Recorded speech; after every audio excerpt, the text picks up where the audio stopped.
Salut les rôdeurs et les rôdeuses. Écoutez, ça fait plaisir de vous retrouver. Merci à tous ceux qui se sont abonnés, qui ont mis des petits mots sous les vidéos. 6375. Qu'est-ce que ça veut dire ce 6375?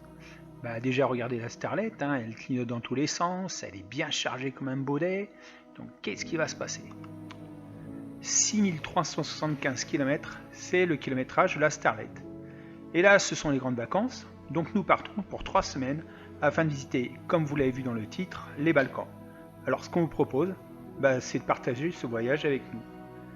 Donc là, on profite de traverser les zones romaines pour vous expliquer quelles seront nos étapes. Donc tout départ, on va partir sur l'Italie, puis la Slovénie, la Croatie, le Monténégro, l'Albanie. De là, nous traverserons la mer Adriatique afin de passer quelques jours dans les Pouilles, puis une après-midi sur Rome, et enfin, tranquillou, de retour chez nous. Comme vous en doutez, il y aura plusieurs vidéos. Sur chaque vidéo, j'essaierai de mettre 1 ou 2 jours. Mon objectif, c'est pas de faire un documentaire sur les Balkans, ne pas vous abreuver de commentaires historiques, scientifiques ou géographiques, mais plutôt de vous faire vivre ce voyage tel que nous l'aurons vécu avec ma femme. Nous voyageons en Honda Africa Twin 1100 DCT de 2024. C'est son premier voyage de... Au fait, comment s'appelle notre moto? Bien, c'est ça, la Starlet. Bon, j'en vois qui suivent et puis il y en avait qui avaient déjà oublié. Voilà, on va bientôt sortir de C1S et là vous allez voir, ça va être un vrai petit régal. Pourquoi? Parce qu'à la sortie de C1S, on a les gorges de C1S. Cette route, elle est bien connue des motards locaux, limitée à 70 et vous avez vu, attention, prudence pour les motards. Salut camarades motards.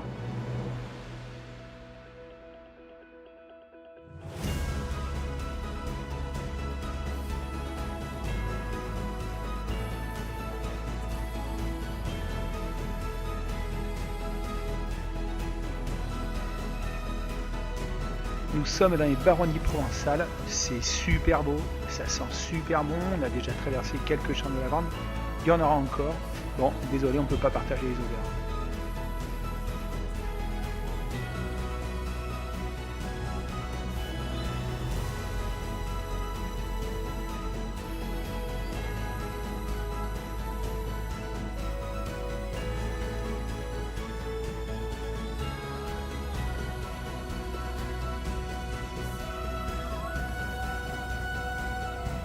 Ça, c'est le genre de rocher, quand tu les vois, ça sent les gorges, tu sais que tu vas te régaler.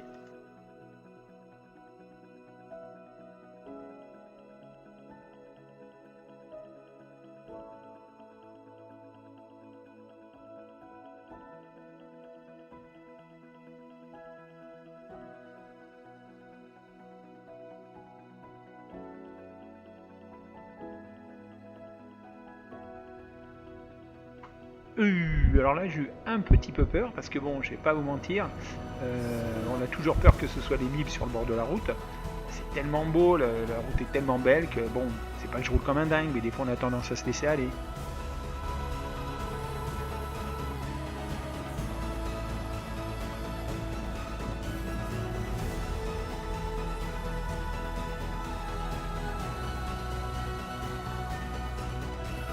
Salut camarade en GS. Eh oui, ça change.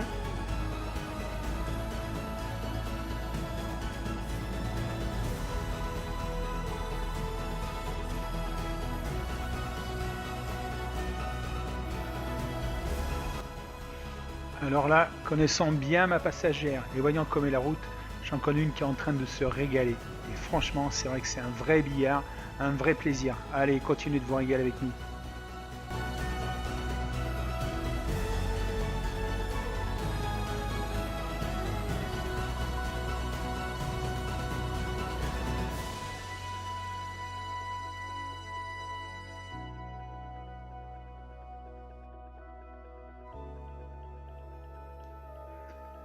Alors sachez que j'adore les tunnels à moto et là je sais, pour l'avoir super préparé à fond, qu'au cours de ce voyage, je vais en manger les tunnels.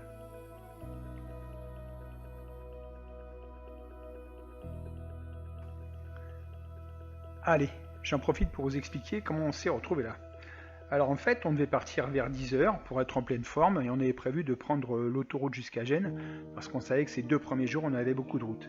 Cependant, la nuit, elle a été assez compliquée. On était pressés de partir, 2 vrais gamins, des pop-corn hyperactifs. Donc nous voilà debout à 8 heures, pas grave, nous partirons plus tôt. Comme d'habitude, nous prenons notre temps, et première merdouille, le top case est plein de chez plein et refuse de fermer. Bon, il y a quand même pas mal de bouteilles d'eau bien fraîches. Par expérience, nous savons qu'il nous faut compter au moins 4 litres pour la journée. Du coup, on en prend 5. 2 bouteilles contiennent des bons blocs de glace mis lavés au congèle, et ainsi nous pourrons toujours avoir de l'eau fraîche. Puis cette fois, ça c'est prévu pour la suite, la gourde filtrante. Alors, nous avons toujours de l'avance, donc nous décidons de faire un nouvel itinéraire.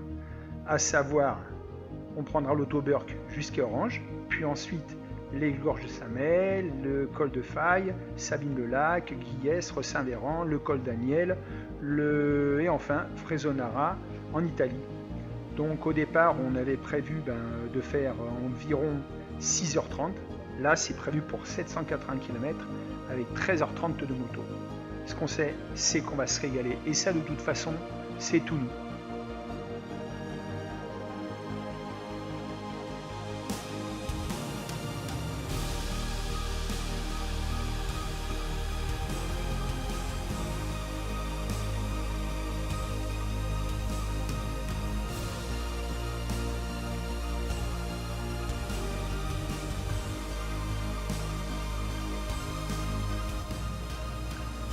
Nous sommes toujours dans les Baronnies.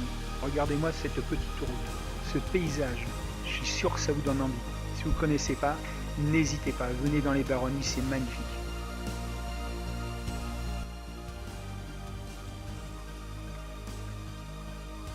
Un petit conseil, si jamais vous venez comme nous, en juillet ou en août, et que vous avez le rhume des foins, alors surtout, munissez-vous d'antihistaminica.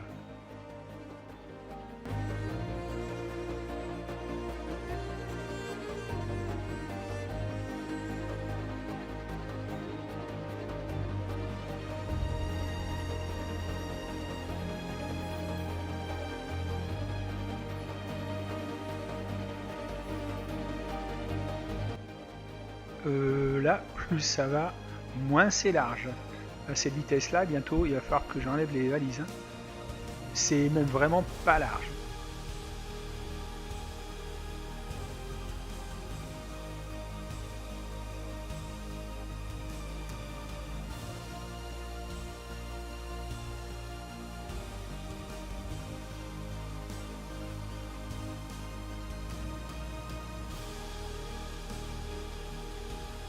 Ça va bientôt faire 4 heures qu'on roule, donc il va falloir commencer à chercher un petit coin pour pique-niquer. Je pense que ça va le faire en voyant cette petite route.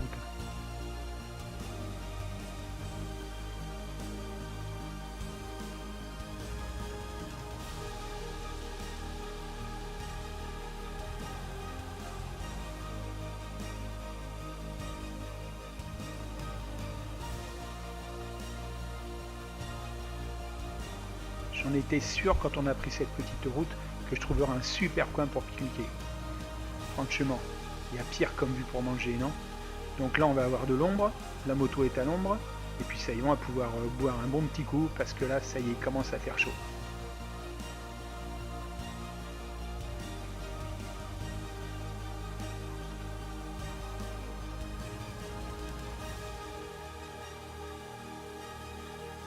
Nous nous reposons donc entre le col de Faye et à quelques kilomètres de Gap. Là ce qui va arriver, je vous promets, c'était pas prévu.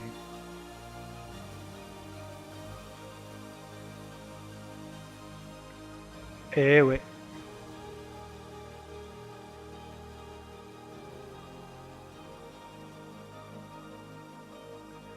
Un bon petit repas, une petite sieste de 20 minutes à l'ombre, on repart en pleine forme.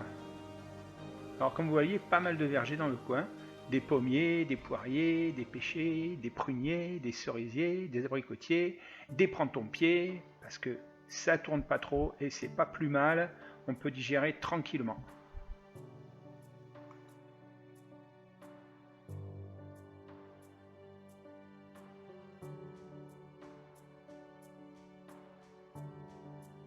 Salut camarades motards!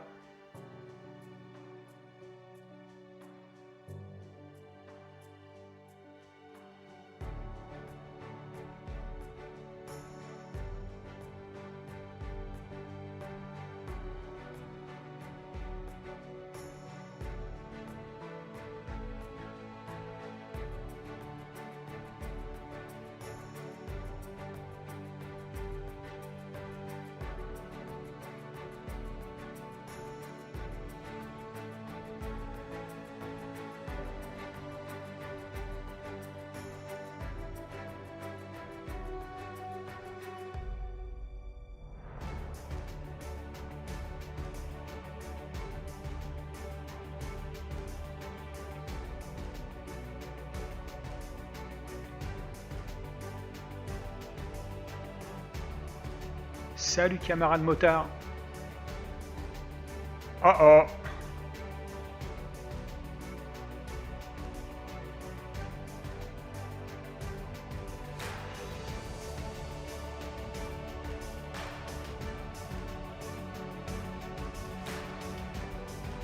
Bon, bah là on en croise des motards, il y en a de plus en plus. Je crois que je vais arrêter les saluts les motards parce que je vais finir par prendre des taquets sur le casque. Sincèrement, si vous pouvez, venez dans la région. Vous avez vu, on est au mois de juillet. Il n'y a pas de monde sur la route, c'est un vrai régal. Et bien entendu, il y a un super temps.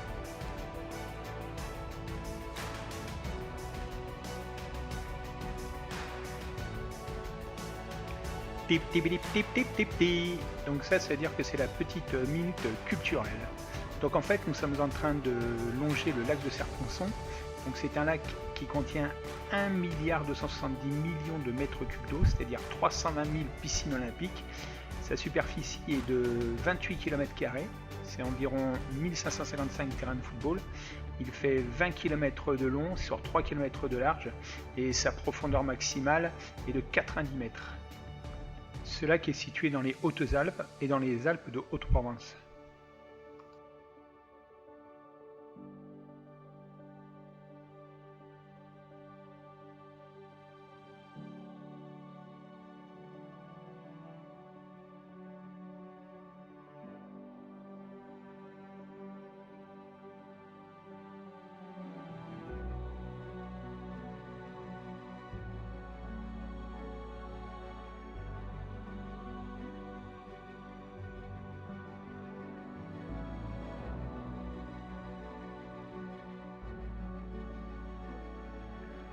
Comme vous le remarquez, ça commence à monter.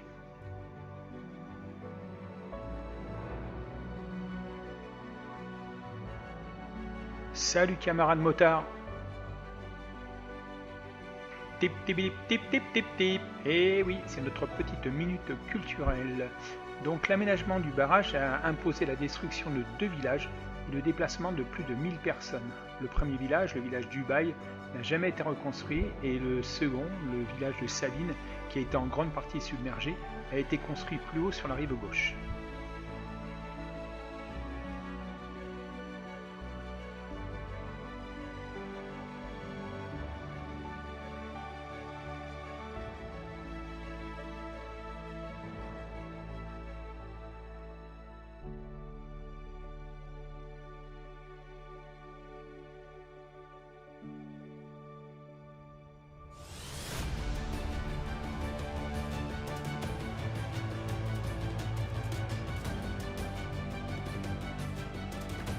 Bon, je suis comme beaucoup de motards, j'ai horreur des lignes droites. En revanche, quand je suis comme ça en montagne, je trouve ça extraordinaire. Je trouve qu'on est tout petit.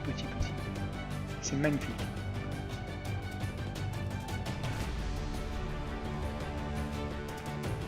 Nous sommes sur la route des Grandes Alpes. Ouais! Zone radar. Oh, dommage.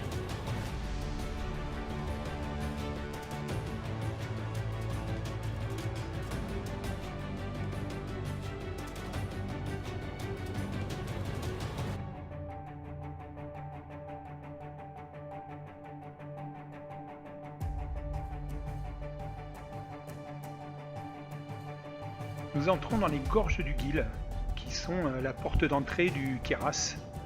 Alors le petit cours d'eau qu'on a sur notre droite, c'est le Guil, d'où le nom, les gorges du Guil.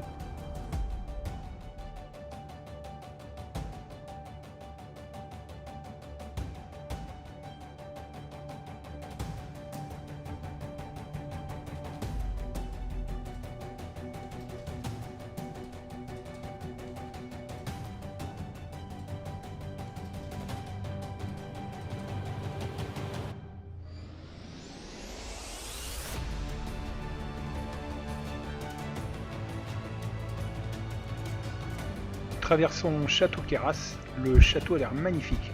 Cependant, on n'a pas le temps de s'arrêter pour visiter.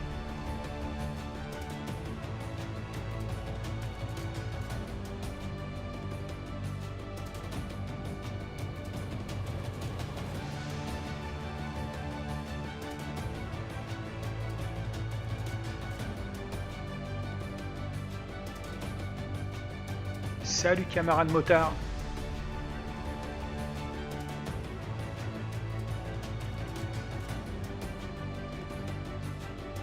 C'est impressionnant comme en quelques kilomètres le paysage a changé. On commence à voir au loin de la neige sur les montagnes et nous sommes en direction de Saint-Véran, on devrait bientôt y arriver.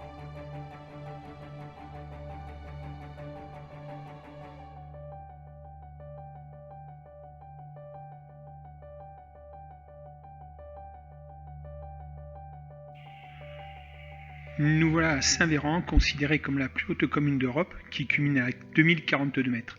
Désolé, j'ai eu un petit problème de caméra, donc je vous fais un petit diaporama, mais ça va vite être réparé tout ça.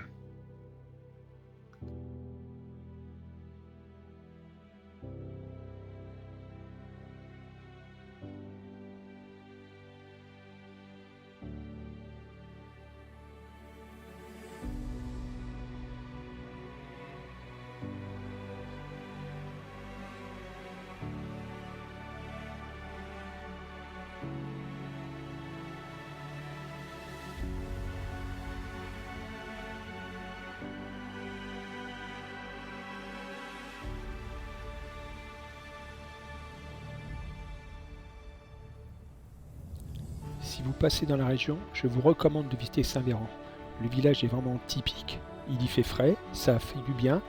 Vous avez pas mal d'explications, il n'y a pas trop de monde. Là, nous voilà repartis sur le col Daniel. Je suis certain que la descente va être magnifique. Bon, je suppose que vous êtes nombreux à l'avoir remarqué. Je viens de faire une liaison dangereuse. Va être magnifique.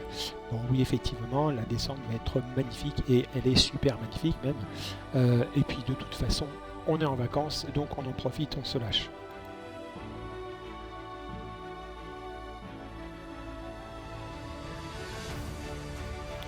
Je suis certain que vous êtes comme moi quand vous traversez ce genre de coin. Les gens se sentent tout petits, ça j'ai déjà dit, mais en plus quand je vois ces virages au loin, là je me dis qu'il y en a pour un bon petit moment à se régaler.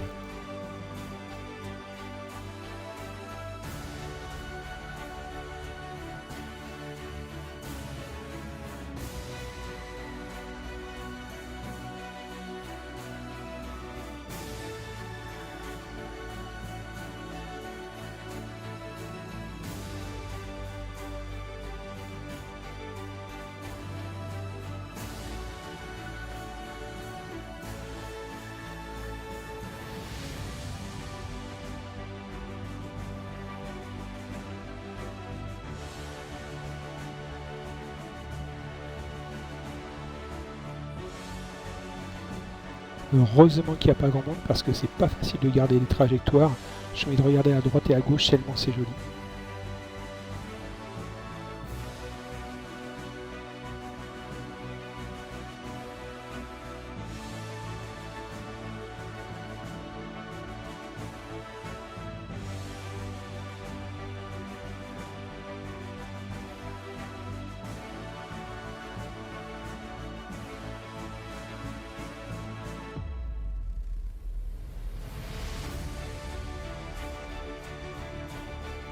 Ça sent l'arrivée au sommet du col.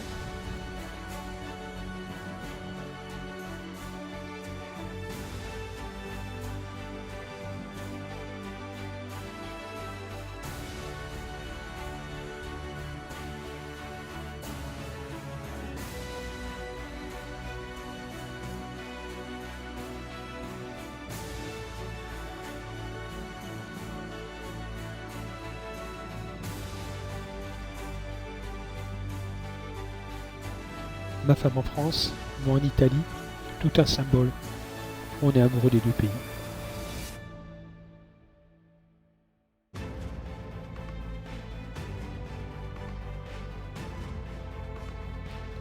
Alors là je dis bon la descente, ça sent la régalade.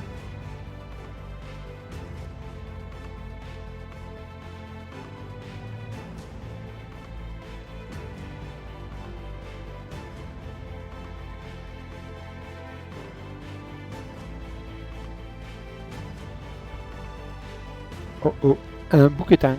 Donc voilà une des raisons qu'il faut savoir faire attention. Parce que ça peut être un animal, ça peut être une voiture, un motard, n'importe quoi sur la route. Donc bah voilà, ride safe.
Bon, comme je vous l'avais dit, je suis pas un barjot et j'en laisse quand même un petit peu sous l'accélérateur. Cependant, je trouve ça terrible quand tu as une descente comme ça et que tu te retrouves bloqué derrière des voitures. Là, je sais pas comment vous faites, mais bon, moi, bah, j'essaie d'y aller cool. Et puis comme ça, j'en profite pour regarder le paysage et discuter un petit peu avec ma passagère.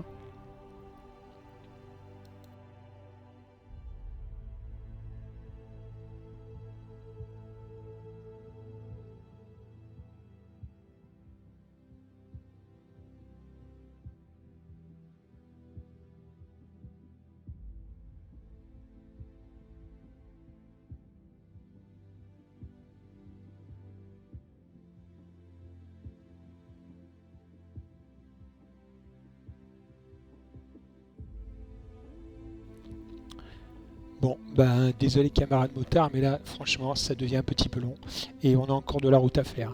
Allez, ciao, ciao.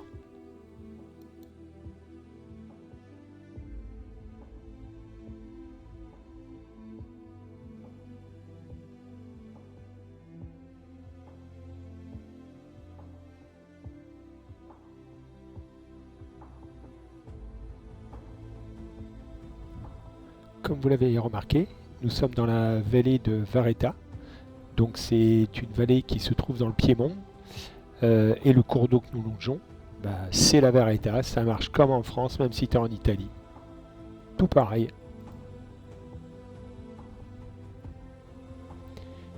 Mine de rien, on est en train de se cultiver là. J'en profite que ce soit un peu plus calme pour vous raconter l'histoire de cette photo que nous avons faite en haut du col Daniel. Donc en fait, en arrivant, il y avait un couple qui était sur cette Vespa 300 orange.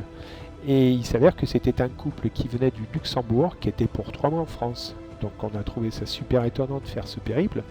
Et en fait, ils étaient en camping-car dans lequel ils avaient la fameuse Vespa, puis un Ducati Scrambler. Et ils nous ont raconté qu'à la maison, il y avait un Diabel qui les attendait.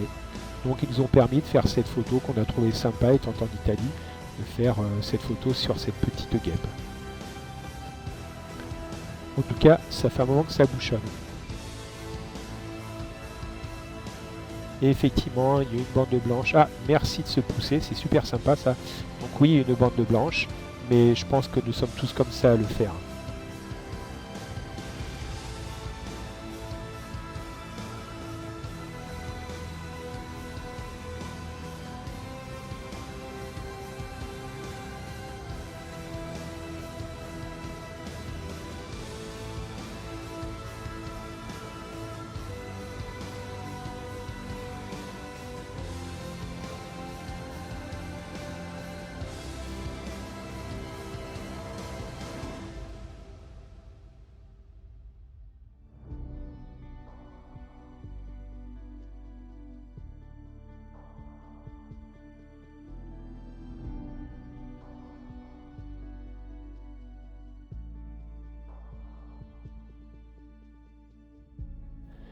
Eh ben, ça aura duré un petit moment cette histoire. Donc là, on attaque la partie la moins agréable de la journée. Ça va être assez droit pendant un long moment. Ah, un petit radar.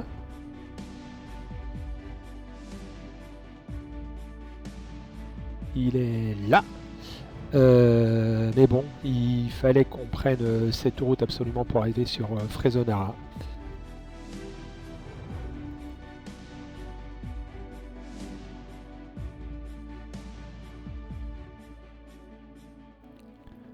Voilà, après 11 heures de route, 750 km, nous arrivons enfin sur le gîte, bien fatigué.